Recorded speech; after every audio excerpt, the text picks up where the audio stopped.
Hello everyone, welcome to my channel. चलिए आज अपन बात करेंगे मोमेंट ऑफ इनर्शिया की। तो देखो, मोमेंट ऑफ इनर्शिया का पहले नॉर्मल फार्मूला जान लेते हैं।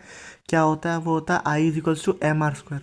मोमेंट ऑफ इनर्शिया कुछ नहीं होता, जैसे कि अपन F is equals to M A में जो मास रखते हैं ना, मास, ये किसके लिए रखते हैं अपन? ये लीनियर मोशन के लिए, या फिर जब भी अपन लीनियर मोशन की बात करते हैं ना, तो उसमें मास की जगह एम रखते हैं। ऐसे ही जब भी अपन रोटेशन मोशन की बात करते हैं तो उसमें मास की जगह क्या रखते हैं अपन? मोमेंटम ऑफ इनर्शिया रखते हैं। ठीक है, मोमेंटम ऑफ इनर्शिया का नॉर्मल फार्मूला क्या होता है? I is equals to M R square.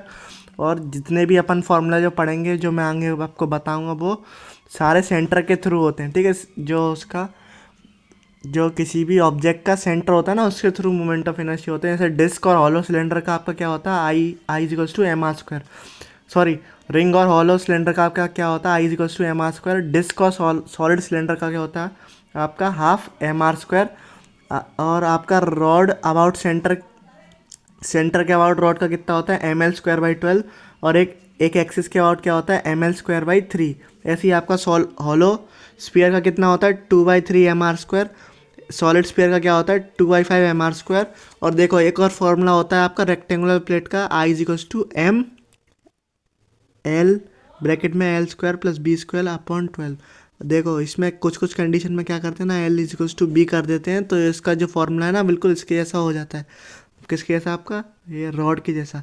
About an axis याद रखना, एम एल स्क्वायर बाई 3 होता है। एट द सेंटर कितना होता है आपका? एम एल स्क्वायर बाई 12 होता है। ठीक है, और आई में और रेडियस ऑफ गायरेशन में एक रिलेशन होता है, I is equals to M K square. ठीक है, आपको आई की वैल्यू जैसे बोल देगा, हॉलो स्पीयर के लिए आपको रेडियस ऑफ गायरेशन निकालना है। तो हॉलो स्पीयर का आई कितना होता है? देखो, हॉलो स्पीयर का आई होता है 2/3 एम आर स्क्वायर। इससे आपको के निकालना है, तो के कैसे निकालोगे? एम से एम गया, ठीक है, और ये 2/3 आ जाएगा रूट में, और आर आ जाएगा आपका बाहर, जी आ गया आपका के। ऐसे आपका किसी का भी मोमेंट ऑफ इनर्शिया दे के पूछ सकते हैं। ठीक है, तो आपको रिलेशन याद रखना, I is equals to M K square. और ये वाला फार्मूला भी आपको याद रखना, I is equals to M R square. जितने भी मैंने आपको फार्मूला बताया वो थ्रू सेंटर के थ्रू होते हैं। और जितना इतना ध्यान रखना, जो आपका मोमेंट ऑफ इनर्शिया होता है वो रेडियस के डायरेक्टली प्रोपोर्शनल होता है, और आपका मास के भी डायरेक्टली प्रोपोर्शनल होता है।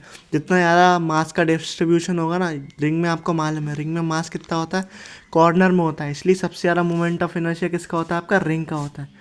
ठीक है, सबसे ज़्यादा रिंग का होता है, उसके बाद डिस्क का होता है, उसके बाद आपका किसका होगा?